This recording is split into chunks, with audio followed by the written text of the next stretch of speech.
So guys, দেখতেই পারতেছেন এই শশা গাছটা লাল হয়ে গিয়েছে।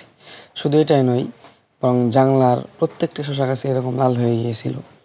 কিন্তু সব শশা গাছেই আমি ভিটামিন দিয়েছি। এটার মধ্যেও দিয়েছিলাম, কিন্তু এটার মধ্যে কোনো একটা কারণে হয়তো বা ভিটামিন কাজ করে নাই।